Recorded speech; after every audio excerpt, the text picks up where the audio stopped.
Hello student. आज हम लोग बात करेंगे माइक्रोब्स इन इंडस्ट्रियल प्रोडक्ट के बारे में। माइक्रोब्स इन इंडस्ट्रियल प्रोडक्ट का हमारा टॉपिक नंबर यह सेकेंड है, जिसमें हम पढ़ेंगे एंटीबायोटिक्स के बारे में। ओके, इससे पहले हम लोग टॉपिक नंबर हमारा फर्स्ट था अल्कोहलिक बिवरेज। इससे पिछले वीडियो में यानी लेक्चर में मैंने आपको पढ़ाया था कि अल्कोहलिक बिवरेज क्या होता है, जिसमें हमने industrial microbiology, alcoholic beverage, fermentation and yeast Saccharomyces cerevisiae and कुछ रॉ मटेरियल के बारे में आपको पिछले वीडियो में लेक्चर में मैंने बताया था। आज हम लोग बात करेंगे एंटीबायोटिक्स के बारे में, जो हमारा माइक्रोब्स इन इंडस्ट्रियल प्रोडक्ट का टॉपिक नंबर सेकेंड है। ओके, तो एंटीबायोटिक्स जो है टू वर्ड से मिलकर बना हुआ है। एंटी जिसका मतलब होता है against and bio means life होता है। Together we will make against life. तो किसके लाइफ के अगेंस्ट होगा? तो डिजीज कॉजिंग ऑर्गेनिज्म, जो ऑर्गेनिज्म हमें डिजीज कॉज करते हैं उसके अगेंस्ट होगा। तो ह्यूमन बीइंग के लिए हम लोग क्या यूज करेंगे? तो ह्यूमन बीइंग के लिए हमें यूज करना है pro life, not against life. Okay, then हम लोग बात करेंगे कि एंटीबायोटिक्स टर्म किसने दिया था। तो एंटीबायोटिक्स जो टर्म है हमारा, इन्होंने the antibiotic term was given by Selman Waksman ने दिया था। ओके, उसके बाद हम लोग जानेंगे कि एंटीबायोटिक्स है क्या। ओके, इसे हम एक डिफिनीशन के थ्रू समझेंगे। Okay, antibiotics are chemical substance which are produced by some microbes and can kill or retard the growth of disease causing microbes. Antibiotics एक सब्सटेंस है जो कुछ माइक्रोब्स के द्वारा प्रोड्यूस किए जाते हैं, जो डिजीज कॉजिंग माइक्रोब्स हैं उसे किल और रिटार्ड उसके ग्रोथ को करने में हेल्प करता है। ओके, तो एंटीबायोटिक्स का प्रोडक्शन जो है माइक्रोब्स से होता है। तो antibiotics are produced by microbes. अब माइक्रोब्स में क्या हो सकता है? बैक्टीरिया, फंजाई भी हो सकते हैं। ओके, उसके बाद हम लोग बात करेंगे कि एंटीबायोटिक्स का खोज किसने किया एंड हमारा फर्स्ट एंटीबायोटिक कौन है। ओके, इसके बारे में हम लोग बात करेंगे। अलेक्जेंडर फ्लेमिंग जो है एक साइंटिस्ट है जो वर्क कर रहे थे स्टेफाइलोकोकी नामी बैक्टीरिया पे। ओके, इन्होंने जिस कल्चर प्लेट पे स्टेफाइलोकोकी बैक्टीरिया के बारे में वर्क कर रहे थे, उस प्लेट को इन्होंने वर्क करने के बाद वॉश नहीं किया और उस प्लेट को वहीं छोड़कर चले गए। फिर उन्होंने नेक्स्ट डे आया तो ऑब्जर्व किया कि वहाँ पे कुछ माउल्ड ग्रो कर रहे थे, उस कल्चर प्लेट्स पे कुछ माउल्ड ग्रो कर रहे थे। एंड इन्होंने देखा कि स्टेफाइलोकोकी बैक्टीरिया वहाँ ग्रो नहीं कर रहा है। और क्यों नहीं कर रहा था? क्योंकि कुछ माउल्ड जो है ग्रो कर रहे थे, वह केमिकल प्रोड्यूस कर रहे थे, जिसके वजह से वहाँ स्टेफाइलोकोकी बैक्टीरिया ग्रो नहीं कर रहे थे।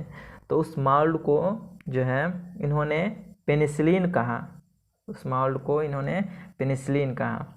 हम लोग देख सकते हैं कि Staphylococcus bacteria once observe a mould growing in one of his unwashed culture plates around will staphylococci could not grow due to chemical produced by mould।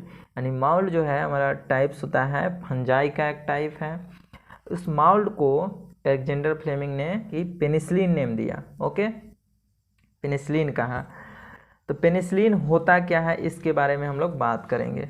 Okay, तो पेनिसिलिन जो है हमारा फर्स्ट एंटीबायोटिक्स है, जिसका डिस्कवर अलेक्जेंडर फ्लेमिंग ने किया था। Okay, it was chance discovery by Alexander Fleming. इसे चांस डिस्कवरी भी बोला जाता है, पेनिसिलिन को चांस डिस्कवरी भी बोला जाता है। अलेक्जेंडर फ्लेमिंग जो है प्रोफेसर थे बैक्टीरियोलॉजी के लंदन में। Okay,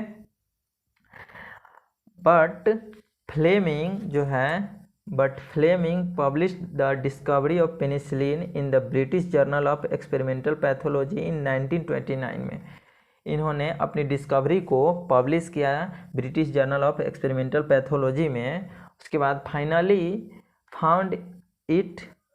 Fleming found it difficult to isolate this precious mould juice, यानी जो केमिकल्स प्रोड्यूस कर रहे थे माउल्ड ने, उसकी क्वांटिटी इन्होंने लार्ज क्वांटिटीज को डिटेक्ट नहीं कर पाए थे, जिसके वजह से इनकी जो डिस्कवरी थी पेनिसिलिन की, इस पे ध्यान नहीं दिया गया। ओके, उसके बाद जो 2 साइंटिस्ट हैं, Howard Florey and Ernest Chain, became interested in penicillin.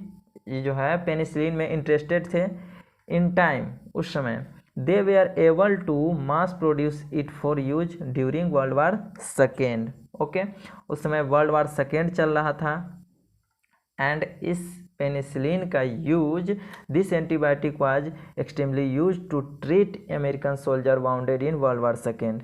यानी कि जो पेनिसिलिन था उसका यूज जो वर्ल्ड वार सेकेंड चल रहा था उसमें जो सोल्जर घायल हुए थे उसमें यूज किया गया, इस पेनिसिलिन से इन्हें ट्रीट किया गया। ओके, यानी कि जो फ्लेमिंग साहब जिस पेनिसिलिन के बारे में बताए थे, वर्क किया था, उस पेनिसिलिन के बारे में आगे चलकर कुछ year later Ernest Florey and Chain ने, 2 साइंटिस्ट थे, इन्होंने फिर से वर्क किया एंड जो केमिकल माउल्ड के द्वारा प्रोड्यूस किया जा रहा था उसकी क्वांटिटी को, काफ़ी लार्ज क्वांटिटी को डिटेक्ट किया and British Journal of Experiment pathology में इन्होंने बताया। Okay, finally Fleming, Chain and Florey को we are awarded the Nobel prize in 1945 for this discovery. यानी कि पेनिसिलिन की डिस्कवरी के लिए फ्लेमिंग को एंड चैन को एंड फ्लोरी को अवार्ड दिया, नोबेल प्राइज से अवार्ड किया गया इन 1945 में। ओके, आफ्टर पेनिसिलिन, पेनिसिलिन के बाद जो है अदर एंटीबायोटिक्स जो है प्यूरिफाइड कुछ माइक्रोब से किया जाते हैं, जैसे लाइक एरिथ्रोमाइसिन फ्रॉम स्ट्रेप्टोमाइसिन एरिथ्रस, जो एक बैक्टीरिया है, उससे इसे प्यूरिफिकेशन किया जाता है एंड एंटीबायोटिक्स का प्रोडक्शन किया जाता है। Okay, thank you. Next video में हम लोग बात करेंगे कुछ ऑर्गेनिक सब्सटेंस के बारे में एंड एंजाइम्स के बारे में। Okay, thank you.